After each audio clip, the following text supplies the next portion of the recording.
All right, sorry about that. People started coming in.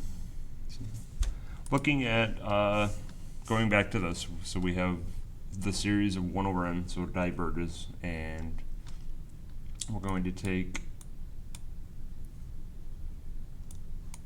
the limit of the original multiplied by the reciprocal of the created one.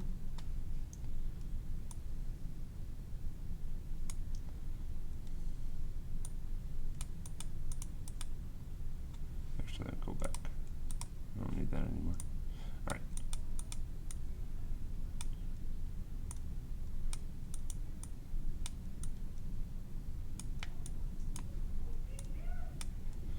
All right, so the limit of 1 times n, so we know we have n over 4n plus 5.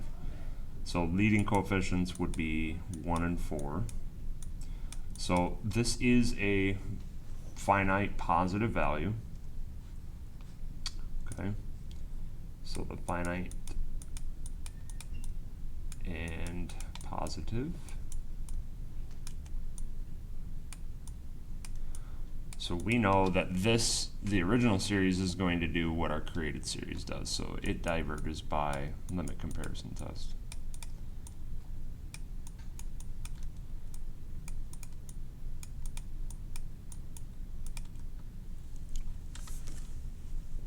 Switch colors here. All right, looking at number 9, make sure you pause, try it on your own.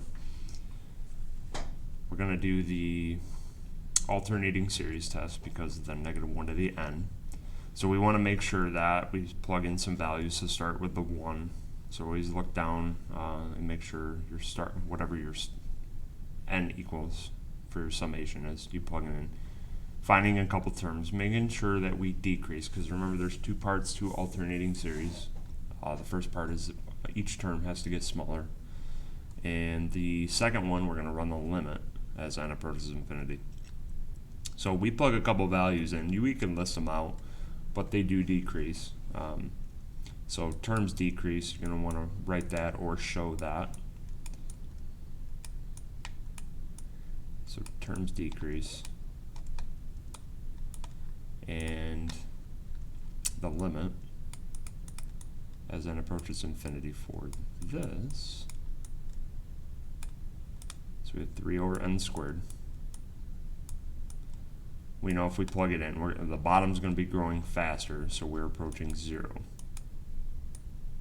So we have 0, so we can say that this converges by alternating series test.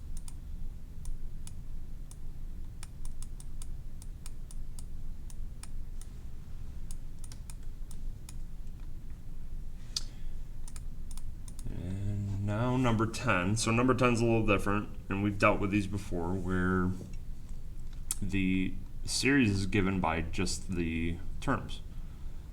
So we're going to have to create an equation based off of these. So our series is the sum from 1 to infinity. So let's see, look at the top. Top looks like a factorial, so that is n factorial, and divided by 10. So we have 10 to the first, second, third, fourth, so that's 10 to the n.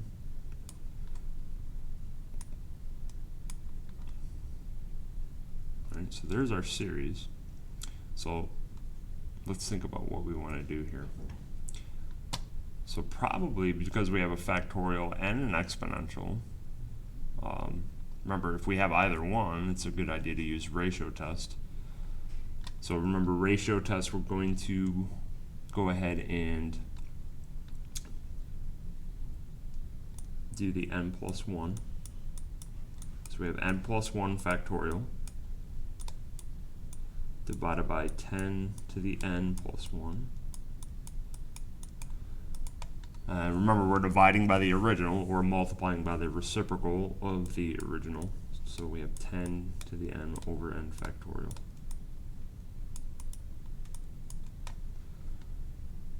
So like the examples in the other video, we can cancel some things here. So n plus 1 factorial over n factorial, we know that reduces to just n plus 1. And 10 to the n over 10 to the n plus 1, that's just going to be 10 on the bottom. So now we have this. Now we run the limit as n approaches infinity.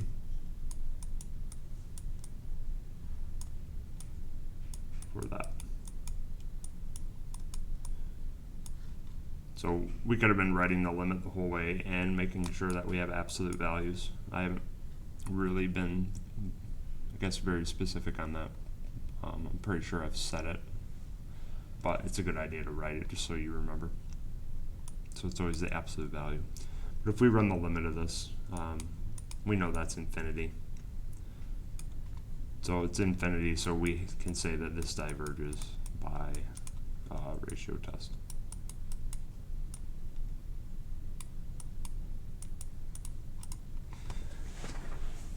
Okay, so let me know if you have any questions. There are some tricky problems in the homework. I'm going to make one more video going over double factorials and that one example from the other video that I didn't get to. So let me know.